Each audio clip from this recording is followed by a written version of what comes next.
It's Blue Monday here on the Blue Room. The afternoon after the afternoon before, because Everton finally won. Well, I say finally won. That's our second consecutive win at Goodison Park. It's me and Les with you. To sort of go over what happened there. To also have a decent laugh about what happened on Nottingham Forest social media, which continues to go today because I've just seen a bit of news about that as well, which we'll go over as well. But firstly, Les, obviously you didn't do post match, so firstly, eager to get your thoughts on the game there. So, I mean, very rare to say this season, but actually we played a game of footy where we actually deserve to win.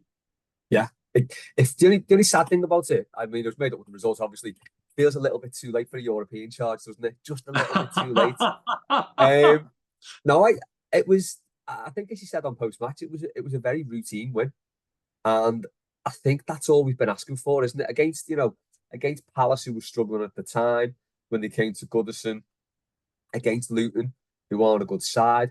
We've just been asking for just that routine win where you get an early goal, you settle into the game. Well, it wasn't an early goal, but you know what I mean? You get a goal, you settle into the game, don't look under too much trouble. You kind of beat a team you probably should be beating at home. I think the last time we did that was probably Burnley away. Funnily enough, I think that was the one where we went 1-0 up in that game, and we never really looked under any threat at all. I think it was a very similar game to that yesterday. And it was just dead nice, wasn't it? I wasn't at the Burnley game, but I've heard enough anecdotal evidence and seen Sean Dyche's kind of making it uncomfortable for Burnley to know that there wasn't much football played there. But I thought yesterday they did. The two goals were really nicely worked, and they played some good stuff. And it's frustrating to know that they can do that, and a lot of the time they don't. I think Matt Lusk said on post match, and he maintained this. All the while I was saying it's the worst team I've ever seen, it's the worst performance I've ever seen, and I was going spare about how they just fell apart at Chelsea. Matt, as ever, was always very level-headed. He goes, it was just a one-off, it's just one of those games. It sometimes happens. I wasn't seeing it because I'd had more than enough of them, just being crap all season, really. But fair play to Dyche. He left out Onana and he left out Garner, which was, he probably had to after dragging them off at Chelsea because they were terrible, but he didn't have to, if you know what I mean. When you've got to play it, as big as Onana and who we're probably going to be asking for big money for in the summer, to drop him for that game was a big move. But I thought bringing, Idrissa Gana Gueye in, he played really well, and he, it's kind of like what we've said about, Seamus Coleman. When they come in and do that job well, you think we really do need to replace them at some point, but while they're there and they can do the job, they're invaluable. And he kind of feels like after that performance, he will be in the run into the end of the season. So yeah, it was just nice. The weather was all right. It was a nice routine win. It was lovely, and it really did settle the nerves, because you kind of thought, the way the league's going, we probably just need to avoid getting beat at Luton now, barring an absolute disaster of the league saying, right, we're taking more points off you, or a couple of teams down the bottom going on a mad run and going ahead of us. I think we just need to avoid defeat at Luton, and we'll be sound now. Because I think a couple have got to play each other. We've got some tough games coming up themselves. Looking at that game, we should beat Sheffield United, but you never know, do you, what this team's going to do from one game to the next. But yeah, I was happy with it. It was nice to walk out the ground happy and relieved, and seeing an Idrissa Gana Gueye shot from outside the box going. Seeing one of those shots on target, a rarity in itself, though. Exactly. Obviously, we'll have a little look at it to Wednesday and sort of see what the sort of mental side of that is going into a derby when we've won a game and then not doing the best. I know they won against Fulham at the weekend, but they got knocked out of the Europa League and then they lost the home to Palace as well. So the Premier League title's not in their own hands, so we'll go through that in a minute or so. But just what you mentioned there about the lineup, I thought it was quite brave from Dyche to do what he did in terms of Onana coming out, because obviously he's hard pushed to say, but he's been our best midfielder this season. But then again, that's no real effort he has to make to do that. But with more to a finer point, I thought of just Gueye, putting him in against a side that's quite physical, against a side that has a decent 11 to Forest, the amount of money they've paid out and all that sort of thing. And to have Gomez next to him, they're two fellas who aren't quick at all. Yeah. They're two fellas who I thought if they play through the gap where they are, they're going to have some chances on us. And by and large, that was well controlled.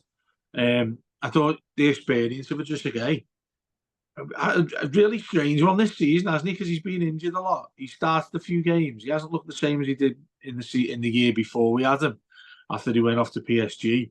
It took a lot to rely upon him to come into that game and do a job. And by and large, I think you'll probably throw him towards man of the match in terms of what he did. Coupled with what you said there, him having a shot from outside the box is one thing. Hitting the target at any point in the pitch is the other. And it's a decent effort. I mean, you could probably run and catch it. You know what I mean? The keeper, it is because of how precise it is, really, isn't it? Goes in off the post. Otherwise, the keeper would just sort of put his hat on that. But yeah, I mean, that does that give you food for thought in terms of how we started that game with those two in the sense of the midfield? Standard, Harrison and McNeil the other side of them, and then his substitutions as well. I thought it felt to me like something he should have probably done in hindsight, probably done something similar to this in a long time. Add to the fact that he's playing the ball on the floor. It's not, when Pickford gets it, he's trying to put it into the heads of Calvert-Lewin, and that's a given for most teams, same as they were trying to do with Wood. Just quickly on that, from their perspective, it was quite refreshing to see a centre forward win a flick on and have a winger just waiting for it to pick it up. Yeah. Because when Chris Wood's winning those flick ons, their wingers are close to him to pick it up. With ours, Calvert-Lewin again is like chasing his own flick ons. And our wingers are nowhere near. It's dead weird. If you're going to play that, it's not hard for the wingers to just tuck in and go, right, one of them just get next to him because it's going to go that way. It baffles me, that. Yeah, I think that's really interesting you say that, because it's not like you haven't had a year to try and sort that out, have you, Sean? You know what I mean? They're the things that really do my head in about them, and I know that bigger discussion is going to be at the end of the season next month when we talk about whether you want them to stay or not. That's one of the things that I think goes in a negative direction in terms of he should know a little bit more to be able to do that. It doesn't take. I mean, you were talking about it now. We're not Premier League managers. I think it's a relatively simple thing that a Premier League manager should be able to do. Yeah. But with that, what he set up there, dare to say it, and I got slated for this on Twitter or X or whatever it's called these days, Triple X. I don't know what it is these days. What it's called? Yours might be Triple X. I don't know. I was going to say, but I just put myself right in the middle there, didn't I? on there, as soon as I put it, I had to delete it after 5 minutes because we're getting slated. But Ashley Young did the job he was given to do. Yeah. And I thought generally in Hudson-Odoi, who was at one point tipped to be like the next finest thing as in a left winger, like Sancho, like when you see him from Bellingham, he was put into that sort of position early in his career, and he's ended up there after what he did at Chelsea. But he's still got that talent. He was at those clubs for a reason, and I thought Young by and large was quite comfortable, sort of keeping him quiet. Yeah, I think Young got a little bit of an unfair kicking at the weekend because of those 3 penalty appeals. I think there was probably only the last one for me that was possibly a pen. The first one, I don't think he touched him. But if you look at that in relation to the one with James Garner the other week, I think it was at Burnley, wasn't it? We didn't get that. So if they'd have got the penalty for that, it's like, well, there's no consistency there. We know there's no consistency, but I think it would have been harsh on us having not been given one for pretty much the same thing. The handball, he was too close. It's, he's jumping, his arms away from his body, but it's not like Michael Keane away from his body, right out like catching a bus, is it? It's just up a little bit. So I think that would have been dead harsh. The third one I could see, if that was given, I don't think we could have too many complaints. But it's about time we had a bit of luck in that regard, isn't it? Have something go our way. But yeah, I think if Garner Gueye had been in against Chelsea, I don't think Cole Palmer gets 4. And this is the frustrating thing for me about Onana. He should be able to do relatively the same job that Idrissa Gana Gueye does. And the fact that he's much bigger in stature potentially should be better at him than that. If he can't do that job, he should be able to do the job that Andre Gomez does, where he gets the ball and he invites players on, holds us back to him, holds it up, and release it. I don't think Gomez was brilliant yesterday, but he did enough in the midfield to make it difficult for them. Because, you know, there was my fear was that Gibbs White had had the freedom of the park, Yeah, like Cole Palmer did at Chelsea, and then they've got fast wingers and they've got a bit of pace up front. Like you said on post match, I wasn't really worried about Chris Wood because that's meat and drink to Tarkovsky and Branthwaite. But those three players, the wingers and Gibbs White, I was a bit worried about them, but they didn't really get a sniff all game, did they? Any of them? I think there was only that one real chance from Chris Wood where Pickford made that brilliant save. You know, if you can restrict the team to that all game, you've done a good job. I think that's spot on, and I think how used to. I was sitting there last night when I got home, I was thinking how used to watching Match of the Day too. I was thinking, you know what? Have a little shandy while I'm at home. Don't have my usual cup of tea and go to bed as soon as possible. Thinking, what's going on here? Do you know what I mean? We finally sort of won a game in a relatively comfortable way. And look, I think it's really easy to throw daggers towards Dyche after this because in a sort of ironic way, because you're looking at that, you're coming out of the ground, and I would say the majority of fans are saying, "Where's that been shown? That was relatively simple. What you need to put out there." The lineup, the game plan. Where has that been, particularly at Goodison as well, against lesser sides? And you know, it's put me in two places now with how you finished this season. I mean, we've just been talking there about points wise what we need. A lot of people saying you need 3 more, 4 more, whatever it is. But I think the most important thing to take from that game, obviously, as well as 3 points, is the fact that he's got somewhere to build on now. And look, we've got 5 games left, is it? Yeah. It's not like we're going to sit there and say this is what you need to work on in the summer and beyond and all that sort of thing. But if you've got 5 games left there, I think he's stumbled upon a system that suits Everton fine and makes you feel a lot more comfortable going into these remaining games. Yeah, I think my only real criticism of it, and it's like, you know, if we played like this every week, and it's, you know, it wasn't scintillating football, it was functional. It wasn't difficult though, Les. That's the thing. No, it was just easy stuff. You know, if we played like that every week, I would have no problem with Sean Dyche being the Everton manager for the next couple of years.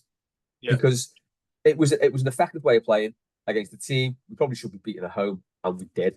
And that's all we can ask for. You know, we're not going to turn into Brazil 70 overnight. Probably not within the next 2 decades. But if you've got a team that just plays well, 6, 7 out of 10 across the board, that'll get you enough points to probably trouble the final European place, at least trouble mid-table. And that's all we need to do at the minute. We just need to get, like, steady the ship. You know, we're not going to do a Leicester overnight. Just steady the ship, get to mid-table, and we could do it playing that way. But there's just no consistency with the team. Even the substitutions, like you said, you know, I think they came on 65 minutes. He's left it till 85 minutes in the past during the season, and it's just baffling. I don't know where he comes from and stuff like that. But my one criticism will probably be the width again, especially on the left. Dwight McNeil keeps pulling across. Now he scored from that position, but he looks to me like he wants to play down the middle now. I'd probably try him in Doucouré's position, because Doucouré is such a hit and miss player. Like within 2 minutes, he can do something that blows your mind because it's brilliant, and then misplace. He's been anonymous since he came back in, Les, hasn't he? Yeah. So largely, it looks like McNeil fancies like cutting inside now, because you used to, like last season, a lot of the time he'd get down the line and hit a crossing, and he does that really well, getting to the byline and whipping a crossing. I'd try Jack Harrison on that side now. Give him a go on the left, because obviously he is left-footed and he's never really had the chance to play that role there. Maybe stick Danjuma on the right. I don't know. And try Harrison, McNeil down the middle, because I just think there was loads of times where the left wing area just by their area was wide open. Mykolenko had the ball and McNeil will cut it, just drift inside. And when you do that as well, it kind of leaves you open to criticism that you don't want the ball. You know, and when he's had like a season where he has struggled compared to last season, that can look like players who want to go missing. You know, if their position's left wing and they're not on the left wing when the ball could be played out there, you drift inside and still don't get the ball. That can make it look like he don't want it, he don't fancy it. I'm not saying that he doesn't, but I just think maybe just like shift around the personnel up front just to give it a go. try something different, try and keep some width there. Yeah, I think you said on post match, didn't you? You know, Jack Harrison was all right yesterday, as was everyone. yeah. And you just think, you know, if you try and maybe on the left, where I think he played a lot of games for Leeds, just give it a go. He might be a totally different player. Look, I get with Dyche that when you're in a situation we've been in all season, which is fighting relegation all the way, you do sort of try and stick to what you think is best, and you don't sort of look around and think, you know what, I'll take a risk and try that. We've said in the last few shows, haven't we, he has to push the boat out a little bit at some point. The run results we had, you know, his record being worse than Lampard when he got sacked, and people saying he wants to get rid as soon as possible. I don't think that's changed, by the way. I haven't won a 90-odd minute match. But yeah, I mean, managers do often stumble across things, and I feel that's if somebody in between he's decided to make this sort of level of changes, given that appalling, even I'm not inclined to say effort down at Chelsea that you went to. I'm not going as far as saying he's really looked at that and thought, right, lads, scrap that, let's do this. I don't think that's what he's done. But I think when you do look at like changing things up, he's at least done it at the time that looks like it could be the nick of time, fingers crossed. I want to move on and talk about the Forest thing that's just been rambling on since it happened yesterday. And I have been laughing my head off at this because obviously working on it and listening to Nuno's post-match, which is quite funny, saying like we're entitled to complain and all that sort of thing. Like, all right, fair game, you're entitled to complain. What are you complaining about here? You're complaining about something that has troubled every single side in the Premier League on several, probably more occasions. Ourselves probably near the top of that list for years. I'm not just saying this season, for years. Yeah. You are complaining about not getting a penalty decision. That, to me, is exactly why that Monday football show was on Sky Sports News. That is exactly why it's there. Looking at everything that's happened over the weekend just gone, there's the evidence of why it's permanently happening every single week.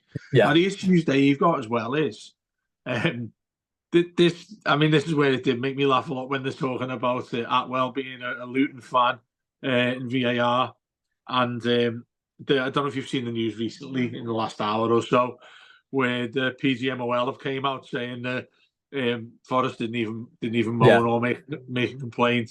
There's like literally they haven't done a thing to suggest what the issue was, and I think that's great. I think that is like you reap what you sow there. Do you know what I mean? People kicking off, and I think I've seen on most social media that like there's at least a few decent fans who've said, "What are you doing here? This looks ridiculous." Do you know what I mean? Even Stuart Broad there, you know, I know he's retired, but even he was having a go at it, wasn't he? Saying perhaps that wasn't the best way to say it, but it was right. And we're like, oh, okay, mate, yeah, let's put you at the top of the pedestal, and because you were taking 400 odd wickets for England, that makes you the expert on this, doesn't it? But I just wanted to ask you, I mean, like when you see things like that happen, it's so desperate to do that sort of thing. And you know the other side of that coin is as well. If you exclude those 3 penalty claims that they had, let's say maybe one they get or should have got, and I might well get complained at by our fans for saying that. When that happens, I think it's sort of quite funny because it takes away the pressure that's on that manager. Yeah. Because you're thinking, hang on, we should have had this, we should have had this, we should have had this. Means effectively, we shouldn't have lost this game. But hang on a minute. Say you had them pens and missed them. You know, what are you looking? Where will he have ever been questioned on the performance of his side there? Which, let's be fair, they were absolute shite. Yeah. Well, I would like to think that if it was the other way around, and you know, we have said at times like where we've been denied a penalty, and you say, you know, that would have changed the way the game went. Case in point being the Anfield derby, when Beto gets dragged down, you know, we're down to 10 men. They could have gone down. Sorry, it wasn't a penalty, was it? But when Beto got dragged down, that would have put them down to 10 men. Now, I remember saying at the time that would have changed the game. We still may have got beat, but it would have been nice to have the option. He seemed to think that they should have had all 3 penalties and won 3-2. And it's like, no, it doesn't work like that. You've got to look at your own performance. If that was us, I would like to think that, do you know what? We maybe should have had 1 or 2, maybe 3 penalties there, but we deserve nothing out of that game because we were shite. because they did nothing to suggest that they deserved anything out of that game. It was, as we said, it was a comfortable 2-0 win. And if you're getting comfortably beat 2-0 by Everton, you really do need to like look at yourselves and look at your own performance, regardless of whether you think you should have got a penalty or three. It was just really, really strange from the club. And I mean, just to, I don't want to go dead serious on it, but that is a really serious allegation they've thrown out there. Yeah, That's quite it a is. dangerous game to start playing that, to basically say, we had it with Mike Dean for years. He was at pains to show everyone how much of a Tranmere fan he was. But his two lads had season tickets at Anfield. So there's still that connection there. Yeah, he's done our games loads of times. And it just happens, you like look down at the Brighton game when they got, or was it the Brighton game at our place where they got a referee from East Sussex to referee? I think it was at our place, wasn't it? It happens. Referees are going to have like allegiances somewhere. You're not going to be able to get a load of like top flight referees who support teams from League Two who might never play the teams in the Prem. It just won't happen. But then to really, you'd hope that they would have the professionalism to not let that count. Now, I don't think they do. Yeah. But we as fans can say that. We as fans can say, you're crap, you're biased, you fancy that club, you fancy this club, you don't fancy our club. But for a club to come out and say it is mental, because that does leave them wide open to like, I don't know, the Premier League could really go in at the minute for that. And probably should really, because you can't have clubs doing that. It's a professional outfit in a professional league worth billions of pounds. You can't just throw accusations like that around, even if it's true. It's unfounded at this point. You can't do it. But it was dead funny though. I thought when we were walking back to the station, my mate sent me like a screenshot, and I was reading it out to my dad. I was like, "Oh, actually, no, it's a piss take this."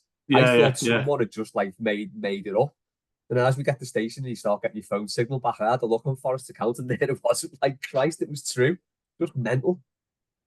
Yeah, and there's a couple of things I want to add to this. I mean, we spoke on Five Live this morning to Peter Walton.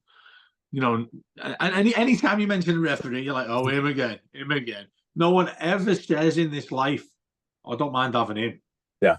Apart from, ironically, not for us, but Galina, everyone used to love him because he had a little slap head walking around kicking off on people. That was obviously not ourselves for obvious reasons, but he's probably the only one that I've thought, you know what, he's respected by quite a substantial amount of people. There's no Premier League referee you've looked at and said, you know what, he was decent. You don't look at Michael Oliver, who always gets the Champions League games, and Anthony Taylor, who started getting all that sort of thing. Now he'll probably go to the Euros. You're thinking, how on earth he got that position? It's just natural as fans to say that sort of thing. But he was saying very much the same, Peter Walton, in terms of to question the integrity of a organisation of a company such as the Premier League. That is so serious to say. In as much as, funnily enough, a side who's just been deducted a load of points, like ourselves, but also Forest have been deducted points for issues, for breaches in financial issues that they have. For them to come out and say somewhere is in particularly gone desperately wrong that we have to complain about it, like the boss said it was a complaint. That's pretty rich coming from the side that says that sort of thing. And it's an unprecedented thing to do as well. I think, obviously you'll see managers complain and they'll get a fine for that.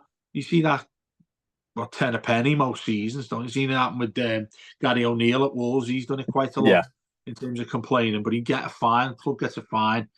You get a card, you have to sit on the stand. That's how it gets. These have gone that far that it's unprecedented. There really should be something that follows that. But the hilarious thing is, and he was sitting there in the main stand. I don't know if you've been watching Gladiator since he came back, but the Gladiator referee, Plattenberg, is sitting there. He's released a statement himself, and it's just all getting like a really, really sitcom of comedy. Yeah, everything that's happening with that.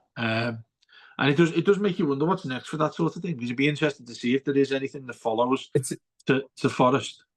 Yeah, it's the thing is, like, when it's like you say, when it's a manager, the club will generally, and businesses do this, they'll distance themselves from what their employees say.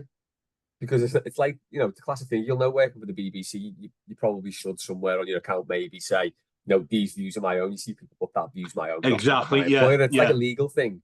The It's the first businesses thing you'd say, have to put with anything like that, isn't it? This is my yeah, thoughts. Yeah. yeah, they're my own views, not that of my employer. But like for the actual employer to come out and like start doing batshit stuff like that, you do wonder what the sanction will be.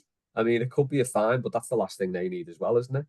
And just on Clattenburg, it's a bit rum of him to come out and like berate a referee in performance at Goodison Park when he hands down gave the worst ever. Like, it's not even close. That was the worst refereeing display ever in the Clattenburg derby. He's got a derby named after him. It was that bad. That's all you need to know about that. Yeah. But he's got some neck on him coming out saying that, hasn't he?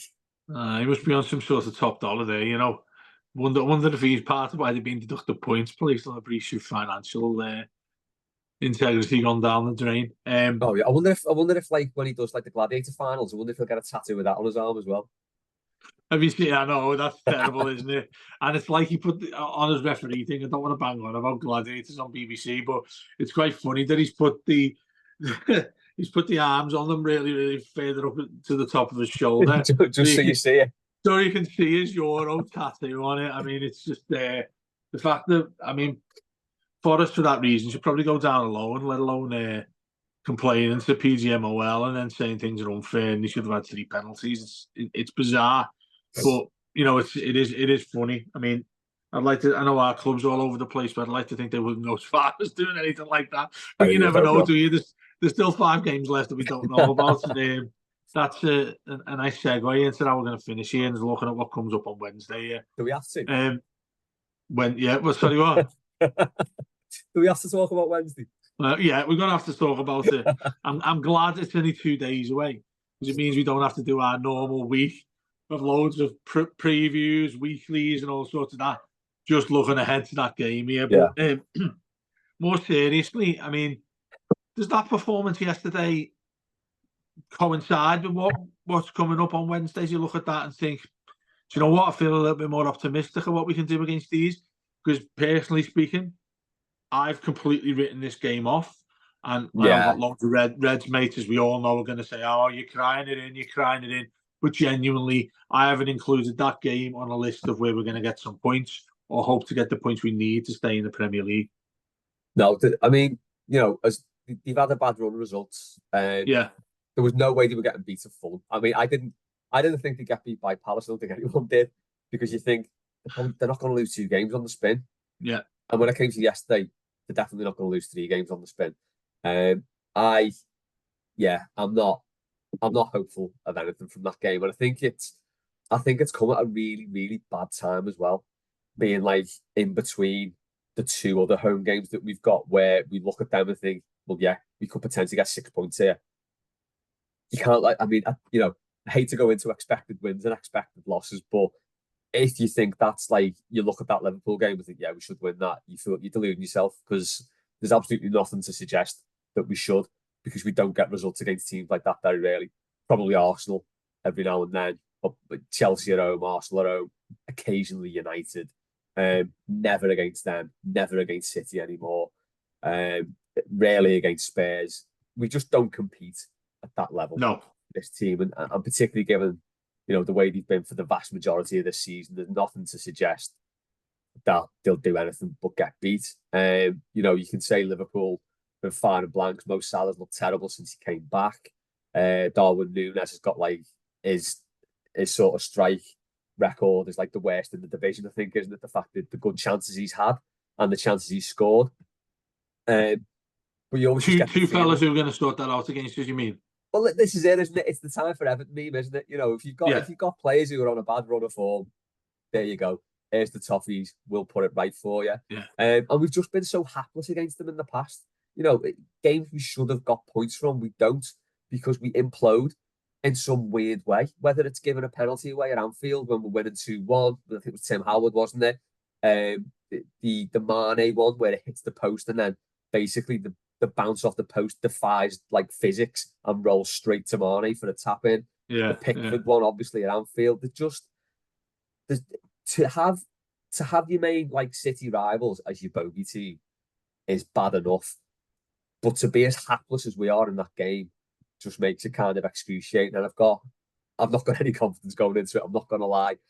And I just think, like as I was saying before, having that sandwiched in between two potentially winnable games, of which we've already won one, that could really take the manager's eye off the ball and think, do you know what? I'm going to keep your best side for Saturday. Just give it off. Just give it off. Put the kids out. Just just don't concede loads if you can help it. But I'm going to keep your best side for Saturday. Now, I think the back four pretty much picks itself, doesn't it? But then you've got the question in midfield. I think Beto's going to be out for probably 2 weeks now, I'd imagine. Well, he has to stay out by law. I say by Premier League law, it's 10 to 14 days, so he's not in that. Exactly. So he's gonna miss the best part of the end of the season now, so he won't be in contention. I mean, for me, it's all set enough for Big McKean up front. Just do it. Just go. Big McKean up front. Up front. Do it. You got Calvert-Lewin, who's not firing on all cylinders, hasn't all season. Chermiti is unproven. We've got a proven class goal scorer there, and Michael Keane. Get him up front for the derby. Cause chaos. You're making it sound like when Gandalf comes back in the Two Towers on Lord of the Rings. You just see him looking up and he's just in white, ready to stroll in, sort things out. That's what it'll be like. Lower him into the ground and everything. looking like Superman or something like that, just slowly coming down. Like on the wrestling, do you know what I mean? Just comes in like the Undertaker on the wrestling or something like that. But on a serious note with this game, look, I'd be foolish to say optimism sort of trickled into my line of thinking with this. Having said that, they've not looked their best in recent games. And like you say, that we're the place to come to if you need a boost. If you need anything, it's like we're on an ice cream van trying to give it to you. Do you know what I mean? If you come up to us with 20p, we'll happily give you a 99er. This one, though, it reminds me of some of the old-fashioned ones, Les, of the 90s, where we were total shite, but always ended up stepping it against them. You think back to the Joe Royle years, which he was unbeaten. You think back to those late 90s with Ferguson, who'd always have something to say against them. It feels to me there's that sort of vibe in this one, because in each of those, we were always struggling. It was always a relegation fight every season. It was always, at best, lower half of the Premier League, but not quite being involved in a relegation fight. I think as a fan, you sort of refer back to that and think, you know what? Can you go and do something against the side that's obviously they weren't as good as they are now when we had those results back then? But I do look at it and think, you know what? And Klopp said this himself yesterday, to be fair. He went, this fixture is just, I just don't want it. You know, this is the one I'm dreading. He said they were his words, and he said he was dreading this. Well, go and make that true. That's the thing that gets me with this. Get in there. Like, and I know it's cliche, really, but just kick fuck out of them. You know, like what happened to Young when we were there, and he got sent off after 2 quite foolish fouls for a man of experience. Obviously, I'm not saying go that far, but you put that, you'll have seen it a lot less when you went back to when we were a successful side. Do the sort of thing that'll put the shit up them. Do you know what I mean? Because you're playing against fellas who aren't used to that. The relatively new group of players in there. They're not what they used to be, with the likes of Henderson in there, who's, you know, again, I hate to say it, but an experienced midfield player who knows what Merseyside derbies are like. They aren't quite like that these days. I know you've got Van Dijk there. I know you've got whoever they put next to him, in Canate, whatever. Look, set pieces again is going to be our main threat. You would think you can't probably go toe to toe with them in what we probably did against Forest here. But dare I say it, I'm, as much as I've doubted Sean Dyche, this is a Sean Dyche game. This is the type of game you pay for someone like Sean Dyche to get a result against, and that is going in there, playing like you are in World War III. You wish the pitch was full of shite. You just wish that you are in a scrap, and that's what Sean Dyche's career as a manager is made on. And he came into us, and we stayed up, you know, I'd say quite a lot, 90% probably, because he's like that. He's up for a scrap. I'd like to think this is right in the middle of his sort of comfort zone. in the approach to this. I'm not trying to talk us into getting the result here, but I'm just talking about the way in which we approach this game. I just really hope he's not as foolish to think that you can go and do the same as we did against Forest, against these, because they will rip us apart coming in the opposite direction if we step forward at any point. Yeah, a couple of things there. I think I've probably done Everton a bit of a disservice in saying, we're completely hapless and we should write this one off, because in truth, our home form against them's not bad at all. We generally draw this game. We generally frustrate them and get a draw. I think we've been beat, but Benitez was the horror show, wasn't it? When we got beat 4-1. Before that, let's have a look. So you thinking 0-0 and 1-1s? Yeah, before that was. When's the last time they won at us? Before that was Thingy. It was the Mane one. So it's 2015, been 0-0s, 2-2s, 1-1s, 3-3 under Martinez. We spoke about on mailbag. So we have got form for frustrating them. Like the last one we played was Lampard 0-0, when we had that one disallowed for offside and Mope should have buried his chance.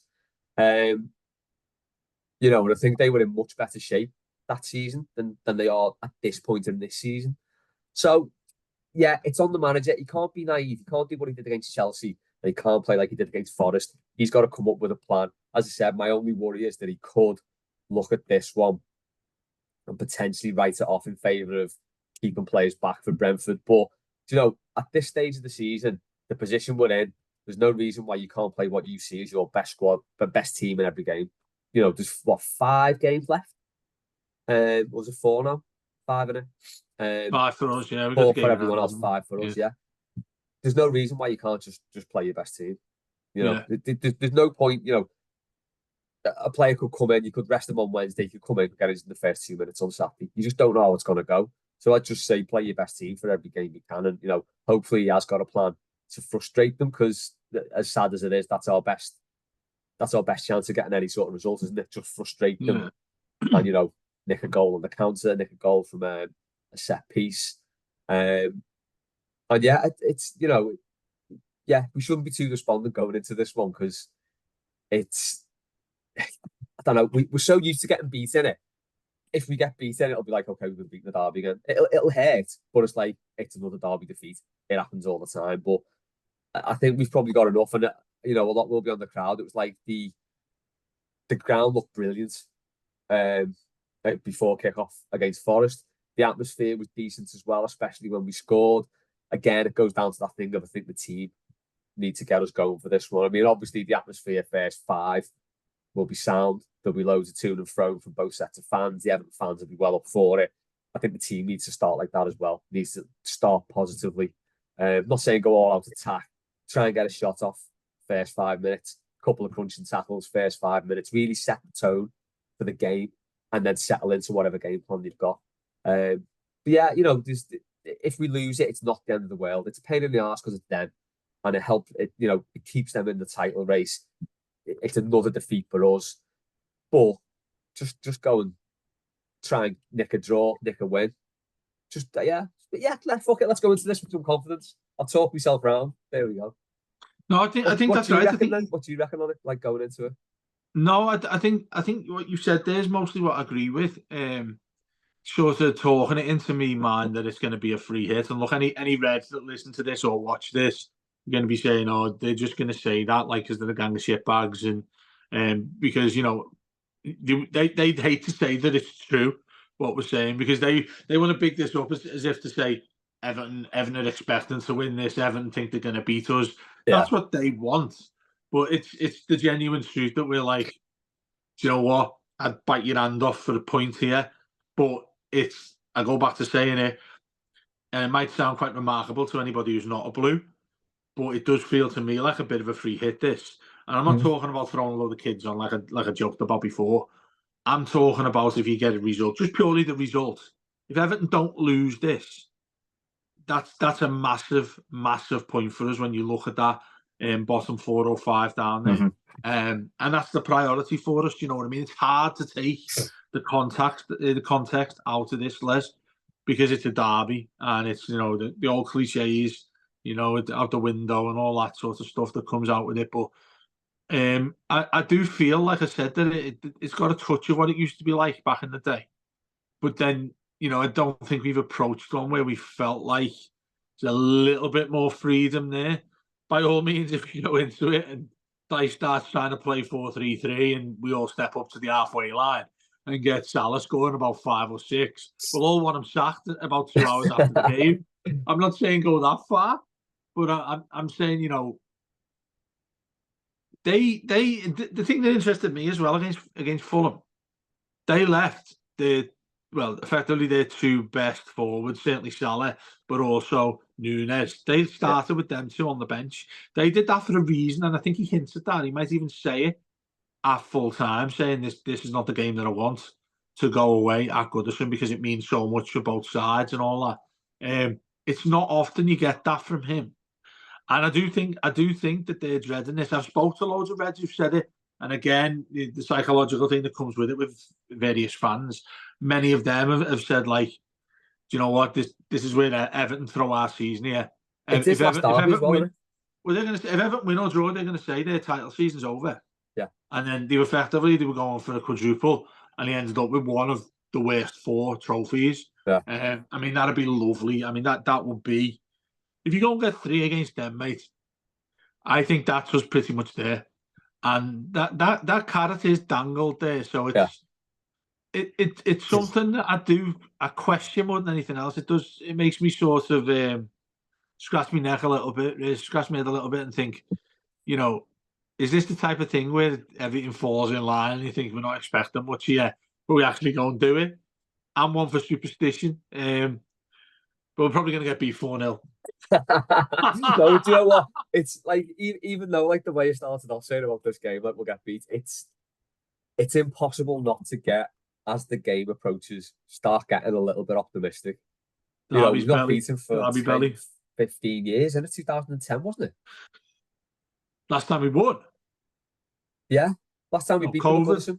Oh, Goodison, yeah. Sorry, it was 2010. So, it's long overdue, and you kind of think, do you know what? Because they, as you say, they will be nervous. They've had some serious bumps in the road. I think it'd be unfair to look at the Palace game at their place and say that's what Everton need to do, because Everton don't have those forward players that Palace have got, and Everton can't play like that. So don't think that we can make a comparison and say, well, Palace have showed you what you do if you're a bottom half team playing against them, because we haven't got the players they've got. We couldn't do that with our attacking players. But there's no reason why we can't just play to our strengths and, like Dice said he did against Burnley, make it horrible for them. Just make Goodison Park horrible for them, because this is Klopp's last derby as well, so he'll be feeling that pressure. The title, every game they play now, their title chances hang on each game they play, because they're on the back foot after that Palace result. So the pressure is all on them. That result at the weekend took a lot of pressure off us. So, let's all just go there and enjoy it as much as we can, I suppose. Yeah. Absolutely, mate. Absolutely. I mean, we'll all be there anyway, talking about this on the post-match. I know Les there, quite conveniently, he's having a glass of vodka there, just as we talk about the Merseyside. Yeah. But yeah, with it being a weird midweek one that we haven't seen for quite some time, I don't think, certainly not at Goodison. Bit of a different setup for us. We'll have a different weekly tomorrow. Obviously, it's only a day, 24 hours before the game. We'll have that, and then there'll be a further weekly on after post-match later this week, coming in ahead of that other big game we've got against Brentford, the 3rd in a row at Goodison. If we get 3 points there, we have 4 points off these 2 games. I'd be absolutely delighted, and I think, hopefully not too far to say that we're still in the Premier League, providing no more points deductions and whatnot, or complaints from different clubs at PGMOL about penalties they don't get. We're playing a side that undoubtedly will be doing that very thing if they don't get a pen against us as well. So be prepared for more of that nonsense on their social media as well. Anyway, we'll finish up now. Thanks to Les. That's Blue Monday, and hope you enjoy it. Hope you're still looking back at a 2-0 win, which we have not been used to for quite some time as a regular result at Goodison Park, to see out 10 minutes in a game where you feel quite comfortable. If we're doing it on Wednesday night, it might be a party time if you're getting into town, but we'll be at the Denby again doing the post-match. Come and say hello if you're there. And I'd be saying, Red, stay away, because you came in. I need to make this point, Les, because it was quite funny. You probably heard an additional voice on the post-match this weekend, and it was not intentional whatsoever. But as always, we go to the Denby to do our post-match and cracking atmosphere. Loads of Blues sitting in there watching the game that was on. Obviously, Fulham v Liverpool, and there was the cup semi with Coventry and Manchester United. So we decided to stand in sort of just in a small little group, and it was in the middle of the pub, but it was slightly the telly to watch the Liverpool game was behind us. Weren't so much thinking about it might hinder some people who are perhaps watching the game. And if you hear that slight voice, if you've listened to post match, that is our brand new contributor on the Blue Room, which we will be seeing every single week on post match at the Denby, who come up and told us that we needed to move, and it was rude. It was rude to stand in front of a television in a packed pub and an Everton pub, if not, the wrong place to be to go and watch a game for the Reds. Anyway, no sure what her name is. I'd love it if she got in touch with us. She's more than welcome to come on and discuss the game. She can stand next to the us. preview. Oh, exactly. As you can come and do the preview, we'll get a nice seat so she can go and carry on watching the post match or any games that are on after it. I'll even buy her a drink, whatever the name is. I'm saying her name is Elaine. That's what's in my mind. I've no idea. Eileen. Yeah, that's a good one. Not a million miles away. I know. I was also had a little slight one of like Dot or Ethel or like an EastEnders type of older lady. But yeah, we're always there if you want to come in and have a chat with us and do the post match with us after that game finishes on Wednesday night. But in all seriousness, yes, stick with us. Obviously, it's Derby belly already, isn't it, for most of us?